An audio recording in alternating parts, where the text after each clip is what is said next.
السلام علیکم فرینڈز، میں عثمان آپ سب کا کتاب محل میں خوش آمدید کرتا ہوں۔ آج میں جنات کا غلام قسط نمبر 22 کے ساتھ آپ سب کی خدمت میں حاضر ہوں۔ تمہارے اندر عصبیت کا زہر بھرا ہوا ہے ریاض شاہ، اپنا کرود ختم کر دے۔ کوئی بھی روحانی عامل کرود کے ساتھ زندہ نہیں رہ سکتا۔ ٹہلی ولی سرکار شاہ صاحب کو کافی دیر تک سرزنش بھی کرتے رہے اور پھر انہیں ہدایات بھی دیتے رہے۔ میں خاموش نظروں سے انہیں دیکھتا رہا۔ یوں ہی خاصا وقت بیت گیا تو مجھے احساس ہوا جیسے میں ان لوگوں کے درمیان نہیں بیٹھا ہوا۔ انہوں نے مجھے بالکل نظر انداز کر دیا تھا، لیکن یہ میرا وہم تھا۔ خاصی دیر بعد جب ٹہلی والی سرکار نے مجھے مخاطب کیا تو مجھے اندازہ ہوا کہ وہ میری موجودگی سے لاتعلق نہیں تھے۔ کہنے لگے، میاں یہ اپنے شاہ صاحب کے بارے میں تمہارے جو خیالات ہیں غلط نہیں ہیں۔ میں نے شاہ صاحب کی طرف دیکھا جو مجھے نظریں ملانے کے بجائے بابا جی کی طرف دیکھنے لگے تھے۔ سرکار تو پھر یہ سب کیا ہے؟ میں نے ٹہلی والی سرکار سے پوچھا۔ اگر شاہ صاحب جیسے لوگ معصوم لوگوں کو گمراہ کرتے پھریں تو پھر کس کا اعتبار کیا جائے؟ نیکی اور بدی میں تمیز کیسے کی جائے؟ معاف کیجیے گا سرکار، یہ تو سراسر گمراہی ہے۔ ہم جیسے لوگ جو روحانیت کے پرستار ہیں، انہیں کیا معلوم کہ وہ جنہیں روحانیت کی ایک بہت بڑے درجے پر فائز شخصیت سمجھ رہے ہیں، در حقیقت وہ شیطان کا پیروکار ہوتا ہے۔ جناب یہ تو گمراہی ہے، گمراہی۔ اس کا اللہ کے دیے ہوئے علوم سے کیا تعلق؟ اور پھر سرکار، میں نے اپنا سر تھام لیا اور میرا لہجہ بدل گیا۔ میرے اندر کوئی شے کرچی کرچی ہو کر بکھر گئی۔ سرکار آپ جیسے لوگ، بابا جی جیسی ہستیاں جب ایسے لوگوں کے سروں پر سایہ کیے ہوئے ہوں تو انہیں کیا سمجھنا چاہیے؟ تم ٹھیک کہتے ہو، ہمارا المیہ ہی یہی ہے کہ بہت سے لوگ نیکی اور پارسائی کے فرقے میں گمراہی اور گندگی کا لباس پہنے ہوئے ہوتے ہیں۔ ٹہلی والی سرکار کہنے لگے، دیکھا تم نے ریاض شاہ کتنا دکھ پہنچا ہے اس کو۔ تیرے لیے بہتر یہی ہے کہ گمراہی کے راستے سے واپس لوٹ آؤ۔ آدھا تتر آدھا بٹیر بننے والے سلوک کی منزل تک نہیں پہنچ سکتے۔ ریاض شاہ دوبارہ ان کے قدموں میں گر گئے اور بولے، مجھے معاف کر دیں سرکار، آئندہ آپ کو شکایت نہیں ہوگی۔ اس وقت سحری کا وقت ہو رہا تھا۔ ٹہلی والی سرکار نے ہمیں واپس جانے کے لیے کہا۔ میں جب اٹھنے لگا تو وہ بولے، افسوس میاں، ہم تمہیں وہ تحفہ نہیں دے سکے جس کی تمنا تم رکھتے ہو۔ افسوس، صدے افسوس۔ ہم امانت میں خیانت نہیں کرنا چاہتے۔ پرسوں زلیخا کی شادی ہے اور ہم بھی اس میں شرکت کریں گے۔ زلیخا کا نام سن کر میرے اندر ٹوٹی ہوئی کرچیاں اکٹھی ہو کر میرے دل کے راستوں پر قابض ہو گئیں۔ میرے ماتھے پر پسینہ آ گیا اور پورے بدن پر ریشہ سا طاری ہو گیا۔ حوصلہ رکھو، اللہ تمہیں اس سے بھی زیادہ بہتر تحفہ عطا فرمائیں گے۔ تمہیں ایک محبت کرنے والی بیوی ملے گی میاں، اور تمہیں یہ سب بھول جائے گا۔ جو تمہاری شادی ہو جائے گی اور اللہ تجھے بچے عطا کرے گا تو تمہیں ہماری یاد ستانے لگے گی۔ ٹہلی والی سرکار نے میرے کندھے پر ہاتھ رکھا تو ریشہ زدہ بدن میں سکون سا آ گیا۔ ہم تمہیں ایک بہت ہی عمدہ وظیفہ دیں گے، تم اسے پڑھتے رہنا، تمہاری ساری مرادیں پوری ہوں گی اور تم ہر آزمائش میں سے سرخرو ہو کر نکلو گے۔ ٹہلی والی سرکار نے مجھے قرآن پاک کی ایک آیت پڑھنے کی ہدایت کی اور مجھے اسم اعظم عطا کیا۔ یہ پڑھتے رہنا، اٹھتے بیٹھتے، سوتے جاگتے، چلتے پھرتے، کہیں بھی، سفر میں، خضر میں، اگر تم اپنا اسم اعظم پڑھتے رہو گے تو کبھی مار نہیں کھاؤ گے۔ تمہارے اوپر معمور 20 فرشتے تمہاری حفاظت کریں گے، تم ان کی روحانی چادر میں محفوظ رہو گے۔ اور پھر کبھی اگر تمہارے دل میں آئے تو یہ وظیفہ پڑھ لینا۔ ٹہلی والی سرکار نے مجھے دوسرا وظیفہ دیا اور اس کو پڑھنے کی ہدایات دے کر بولے، دیکھو یہ بابا جی اوپر، ہماری زمین سے 200 کلومیٹر اوپر ان کی بستیاں ہیں، یہ زمینوں پر بھی آباد ہیں۔ یہ وظیفہ پڑھنے سے تمہاری بلند پروازی میں اضافہ ہوگا اور جب تم چاہو گے تمہیں نیک جنات کا تعاون حاصل ہوگا۔ مگر میرے بچے، پاکیزگی اور پارسائی کا ہمیشہ خیال رکھنا، شہوانی خیالات کے زیر اثر آ کر کبھی ان وظائف کا ورد نہ کرنا، ورنہ بدکار جنات تمہاری قربت میں آ جائیں گے اور تم ساری عمر उनके हाथों जिल्लत उठाते रहोगे। और हाँ, कल रात मेरे पास आना, मुझे तुम्हारे साथ बहुत सी बातें करनी हैं और तुम्हें तुम्हारे बहुत से सवालों के जवाब भी देने हैं। उनके चेहरे पर मुस्कुराहट थी, एक ऐसी फरहत आमेज मुस्कुराहट जो दूसरों के दिलों में असर करके इन्हें अपना असीर बनाती है। अल्लाह हाफिज। टाहली वाली सरकार ने हमें कब्रिस्तान से अलविदा किया और हम सहरी के तारे के साथ चलते चलते मलकवाल वापस पहुंच गए। रास्ते में एक भी कुत्ता नजर नहीं आया। शाह साहब ने बेतकल्लुफ दोस्तों की तरह मेरा हाथ पकड़ा हुआ था और आहिस्ता आहिस्ता कभी सहलाते और कभी गर्मजोशी से मेरा हाथ दबाते रहे। मैं इनकी कैफियत समझ रहा था। इनका रवैया बिल्कुल उस शख्स की तरह था जो अपने अफसर के कमरे से जाकर झिड़कियां खाता है, मगर बाहर आते ही ऐसा जाहिर करता है जैसे उसके अफसर ने इसको बहुत ज्यादा शाबाश दी है। लेकिन जब उस शख्स की दरगत कोई दूसरा शख्स लेता है तो उसके सामने बेचारा बन जाता है, मगर दूसरों पर फिर भी अपनी असलियत जाहिर नहीं होने देता। मेरा अगले रोज पेपर था। हवेली पहुंचकर मैंने सोने की बहुत कोशिश की, मगर सो ना सका। मैं फजर की नमाज पढ़ने के लिए वुजू करने के लिए बाहर बागीचे के पास बने हुए गुसल खाने में जाने लगा तो मुझसे पहले शाह साहब वहां मौजूद थे। वो वुजू कर नमाज पढ़ने की तैयारियां कर रहे थे। मैंने भी वुजू कर लिया तो इन्हें कहा कि हम दोनों बाद जुमात नमाज पढ़ते हैं। हम दोनों बागीचे में जाए नमाज बिछाकर खड़े होने लगे तो मार मुझे ख्याल आया तो मैंने कहा, शाह साहब, बाबा जी कहाँ हैं? वो अंदर हैं। सरकार से कहें ना कि हमारी इमामत करा दें। मैंने कहा, वो नेक और पारसाद जिन्नात में से हैं और फिर सरकार की उम्र भी तो 1400 साल है। शायद मियाँ, ऐसा नहीं हो सकता। जिन्नात मुसलमान और इबादत गुजार भी हों तो फिर भी हम इनकी इमामत में नमाज अदा नहीं कर सकते। अलबत्ता जिन्नात इंसानों की इमामत में नमाज पढ़ सकते हैं। तो फिर इन्हें कहें कि हमारे साथ आकर नमाज पढ़ लें। मैंने पुर इश्तियाक लहजे में कहा, आओ हम और तुम नमाज पढ़ लेते हैं। वो अपनी इबादत कर चुकी हैं। इस वक्त वो इस्तराहत फरमा रहे हैं। शाह साहब ने कहा और हम दोनों ने बागीचे में नमाज फजर अदा की। अल्लाह तुम्हें कामयाबी अता फरमाए। शाह साहब ने पुरखलूस अंदाज में दुआ फरमाई। इनका रवैया अब तब्दील हो गया था। टाहली वाली सरकार के सरजरिश ने इन्हें सिराते मुस्तकीम के राह पर डाल दिया था और लगता था कि अब वो कभी सिफली इल्म को इस्तेमाल नहीं करेंगे।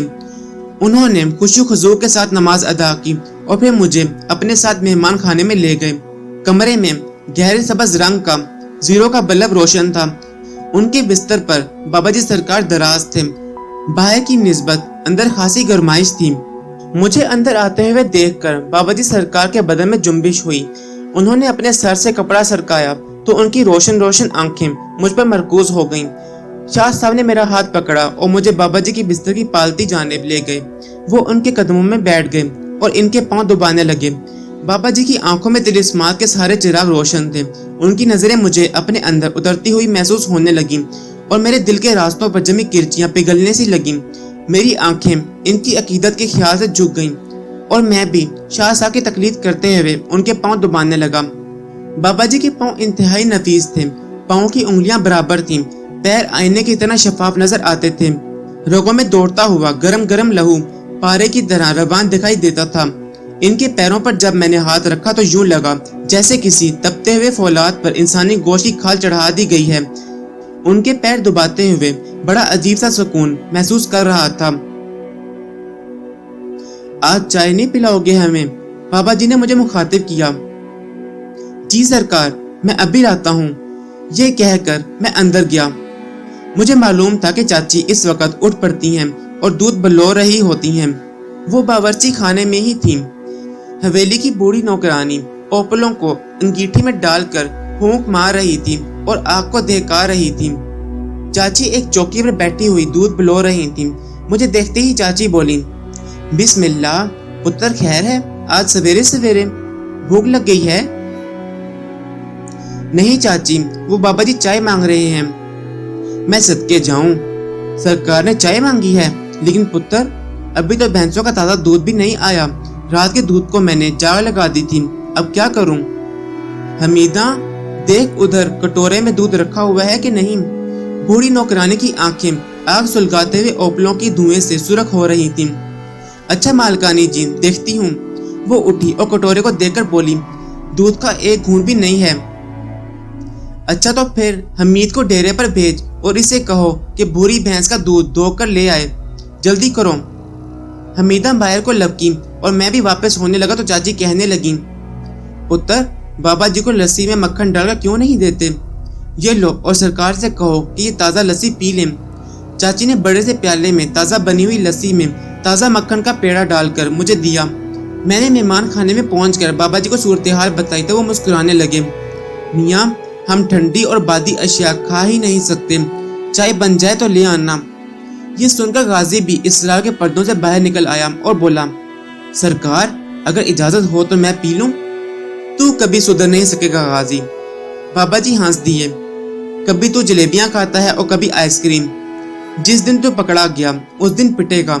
बाबा जी सरकार, आपके होते हुए मुझे कोई फिक्र नहीं है।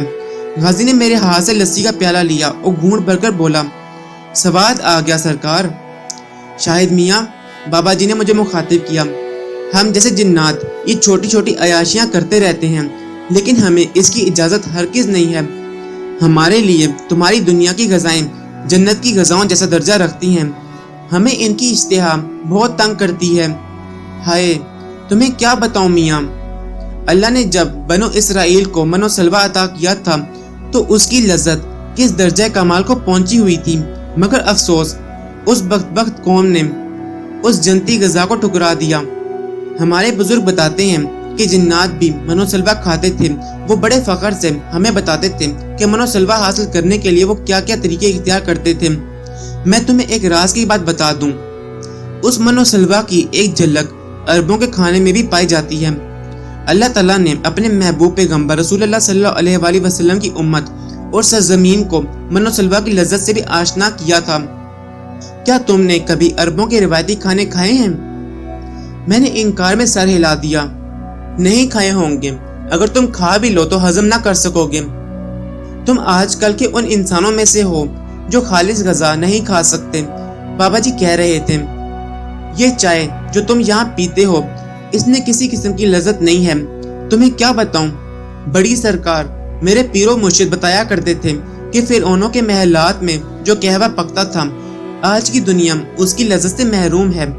ये कहवा जड़ी बूटियों को शहद में घोल कर पकाया जाता और फिर ये मेहमानों को पीने के लिए दिया जाता था। फिरौन जिस पर मेहरबान होते ये कहवा उसको पिलाते थे।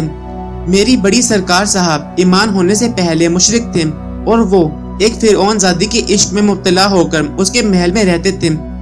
ये दास्तान बड़ी रंगीन और दिलचस्प है मियाँ, कभी वक्त मिला तो हम तुम्हें सुनाएंगे। तुम दास्तान गो हो, तुम्हारे लिए ये दास्तान बड़ी अहम होगी। जुलेखा की शादी हो लेने दो, अगर तुमने हमारे एतमाद को ठेस ना पहुंचाई तो हम तुम्हें ये दास्तान जरूर सुनाएंगे। बाबा जी की बातों में इस कदर सहर और असर था कि मैं उनके कदमों में बैठ गया। सरकार, मुझे आप पर एतमाद है और मैं आपके एतमाद को कभी ठेस नहीं पहुंचाऊंगा। ठीक है, परसों रात के बाद हम तुम्हें अपने पीरो मुर्शिद की ये दास्तान सुनाएंगे। अब तुम जाओ और चाय ले आओ, हमीदा दूध ले आया है। मैं बावर्ची खाने में गया तो वाकई हमीदा वापस आ चुका था। चाची ने मुझे चाय बनाकर दी। मैंने बाबा जी को अपने हाथों से चाय पिलाई। ये बड़ा ही दिलचस्प तजुर्बा था। वो छोटी छोटी चुस्कियां भरने लगे। तुम्हारी चाची इसमें इलायची डाल देती तो ज्यादा लुत्फ आता, बाबा जी कहने लगे। बहरहाल ताज़ा और खालिस दूध में बनी हुई चाय का भी अपना ही लुत्फ है। बाबा जी चाय पी चुके तो मैं उनसे इजाजत लेकर शहर जाने की तैयारी में मसरूफ हो गया। रात तेजी से गुजर गई थी। मुझ पर रात भर जागने का जरा भी असर नहीं था। उस रोज मेरा पर्चा बहुत अच्छा हुआ। मैं उस रोज बहुत ज्यादा मुस्तरब था। रात को मुझे टहरी वाली सरकार से भी मिलना था और अगले रोज जुलेखा की शादी का भी बंदोबस्त करना था। शादी में सिर्फ घर के ही लोगों ने शरीक होना था। मैं जब वापस आया तो बड़े मलिक साहब को बहुत ज्यादा गमगीन पाया। उनके कंधे झुके हुए थे और वो एक दो रातों में ही बूढ़े हो गए थे। पुत्र, तुम भी मेरी मदद नहीं कर सके। मैं तो तुम्हें अपना हमदर्द समझता था। चाचा जी की बात सुनकर मैं मुजरिमों की तरह सर झुकाकर खामोश खड़ा रहा। मेरा दिल चाहा कि ये जमीन फट जाए और मैं इसमें गर्क हो जाऊं। बेकसी से मेरी आंखों में आंसू आ गए और मैं मुंह मोड़कर भाग गया। पुत्र, कब तक यूं ही भागते रहोगे? مجھے چاچا جی کی آواز سنائی دی۔ میرے پاس ان کی کسی بات کا جواب نہیں تھا۔ میں انہیں کیا بتاتا کہ میں خود کن حالات سے گزر رہا ہوں اور میرے بس میں اب کچھ نہیں رہا۔ میں دیوڑی سے گزر رہا تھا کہ مجھے عقب سے زلیخا کی آواز سنائی دی۔ میں نے پلٹ کر دیکھا۔ اس نے سرخ رنگ کا جوڑا پہنا تھا اور وہ زنان خانے کی دہلیز پہ کھڑی تھی۔ شاہد، میرے لیے شہر سے گلاب کے پھول منگوا دینا۔ میں کسی ساکت شے کی طرح اس کو دیکھتا رہ گیا۔ اور یہ پھول کل میری تربت پر ڈال دینا اپنے ہاتھوں سے۔ زلیخا، میرے اندر رواں کرچیاں دوبارہ اکٹھی ہو کر میرے حلق میں پھنس گئیں اور میری رگت پہ زخم ہو گئی۔ کوئی بہت ہی اذیت سے میرے اندر چیخا تھا۔ میں نے اس کی طرف سے رخ موڑ لیا اور دیوڑی میں بھاگتا ہوا حویلی سے باہر نکل گیا۔ عقب سے زلیخا کی آواز میرا تعاقب کرتی رہی، شاہد، یہ پھول تو میری تربت پر ڈال دینا۔ میں حویلی سے بھاگتا ہوا، ہانپتا کانپتا ہوا قبرستان کی طرف دوڑتا چلا گیا۔ میرا پورا وجود زخموں سے چور چور تھا۔